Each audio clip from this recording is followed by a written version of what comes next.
m'a dit, mais tu as vu le regard de ce gars? Il n'est pas venu pour discuter, il est venu pour t'agresser. Là, il me donne un violent coup de tête qui m'a déplacé la cloison nasale de presque 6 mm. La peine déjà prévue dans les textes est de 2 ans de prison. La personne qui m'a agressé a écopé de 3 semaines de TIG, travaux d'intérêt généraux. Aucune amende. Je n'ai plus d'odorat. Et du coup, je n'ai plus de goût. En une seule année, la dernière année là, plus d'agressions que les 26 années qui sont passées. Donc bonjour, je suis le docteur Oulmeki. Je suis installé au 109 rue Diderot à Drancy depuis 1er janvier 1997. J'ai 64 ans. En novembre dernier, j'ai été victime d'une agression de la part d'un de mes patients, que je connais depuis qu'il avait l'âge de 6 ans. Mon patient a fait éruption dans mon cabinet, me reprochant un différend de remboursement de la sécurité sociale en ma faveur au lieu de sa maman, et donc j'en étais le responsable selon lui. Pour information, ce préjudice de la personne porte sur 53,50 €. Je lui ai expliqué que ce type de choses arrive. Il faut juste m'amener les pièces, le justificatif de cette erreur. Soit c'est moi qui ai fait l'erreur, soit c'est la Sécu qui a fait l'erreur. Mais en tout cas, on va régler ce problème. Ce n'est pas quelque chose de grave.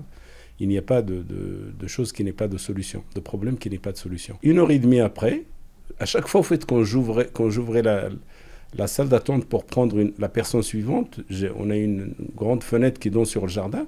Je voyais qu'il faisait les 100 pas dans le jardin.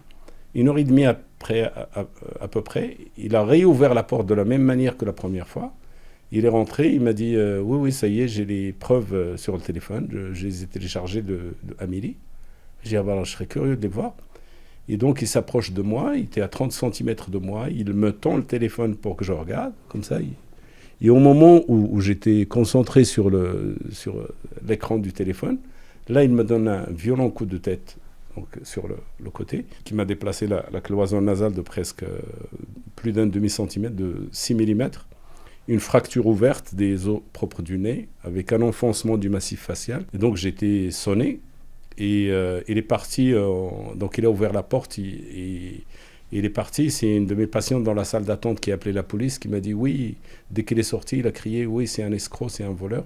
Il est parti. Donc le jour du procès, on était convoqué à 13h30.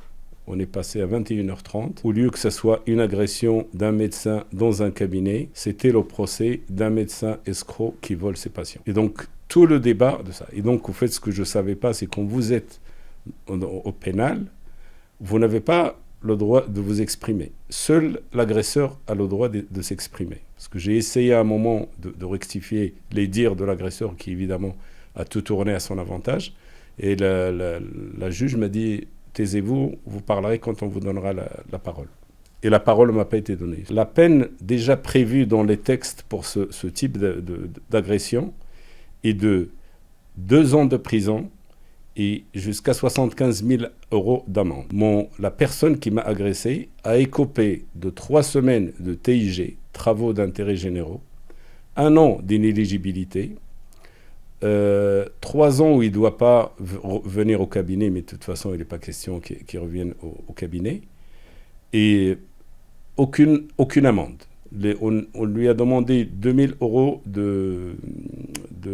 de provision sur l'expertise, et donc le tribunal a décidé l'expertise au 10 octobre 2025, c'est-à-dire presque 1 an après le moment de mon agression. Donc je laisse les Français voir est-ce que la justice, normalement la justice est rendue au nom du peuple français, et je veux juste interpeller le peuple français et dire est-ce que vous avez l'impression que la justice a été rendue dans cette affaire. Moi, j'ai vraiment l'impression qu'avec cette décision, j'ai été humilié, et j'ai la peine, je veux dire, la douleur psychologique est 10 fois supérieure à la douleur physique que j'ai subie.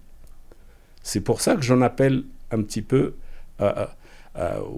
donc aux journalistes et autres pour essayer Moi, je ne peux pas faire appel de cette décision. Donc, si les gens ne m'aident pas pour que le parquet fasse effet et que la justice soit rendue, eh ben, donc la décision va être entérinée et c'est fini.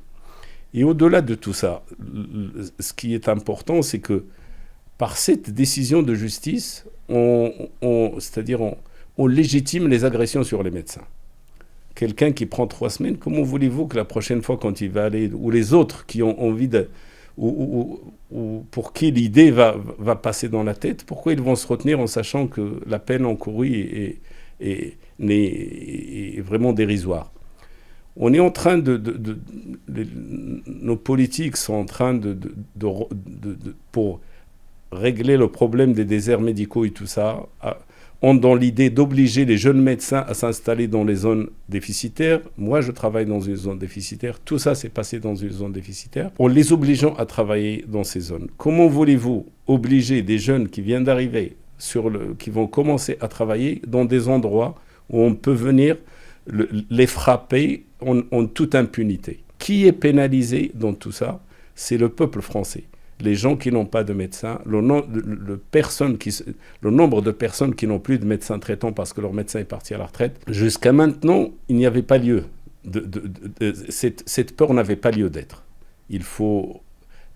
moi, ça fait 27 ans que je travaille dans le secteur où je travaille, à Drancy.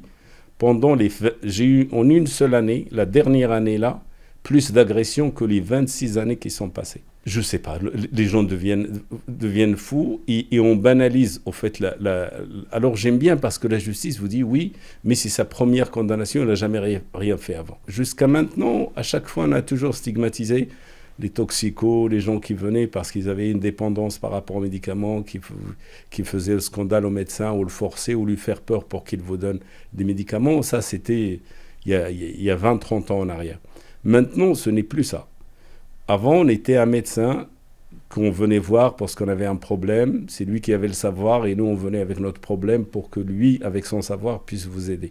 Maintenant, c'est fini. On est devenu des plateformes de services. C'est-à-dire, les personnes arrivent, il est allé sur Internet, il a lu 2 ou 3 phrases ou 2 ou 3 lignes en médecine, il arrive avec des exigences, je veux ça, ça, ça. Et si vous ne lui faites pas, il vous tape dessus. Les séquelles, j'ai une anosmie totale, en fait, j'ai plus d'odorat et du coup, je n'ai plus de goût.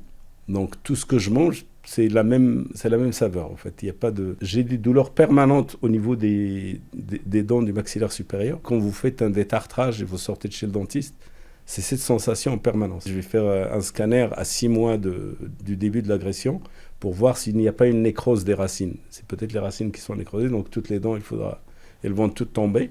Mais le plus grande séquelle, pardon, je perds mes mots, c'est les séquelles psychologiques. Depuis le procès, là, à 2h du matin, je suis debout. Il n'y a plus moyen de dormir jusqu'au matin. Et je suis sous antidépresseur et c'est très très difficile à vivre. Jusqu'à maintenant, quand j'allais à mon travail, j'y allais avec plaisir. Maintenant, dès que j'arrive déjà pour monter dans la voiture, ça commence à palpiter fort. J'arrive au cabinet et dès que je me gare, dès qu'il y a une personne ou dès qu'il y a un peu de bruit dans la salle d'attente, c'est l'angoisse. Si les choses ne changent pas, franchement, quel avenir? Et moi, ce que je plains, c'est les jeunes qui vont venir s'installer. Comment voulez-vous convaincre des jeunes, quand vous voyez ça, d'aller travailler dans les endroits où on travaille actuellement? Maintenant, on a laissé, c'est un délabrement total, c'est les ruines de ce qu'était la médecine. Et si on continue, il n'y aura plus même de ruines, ce sera le plat total.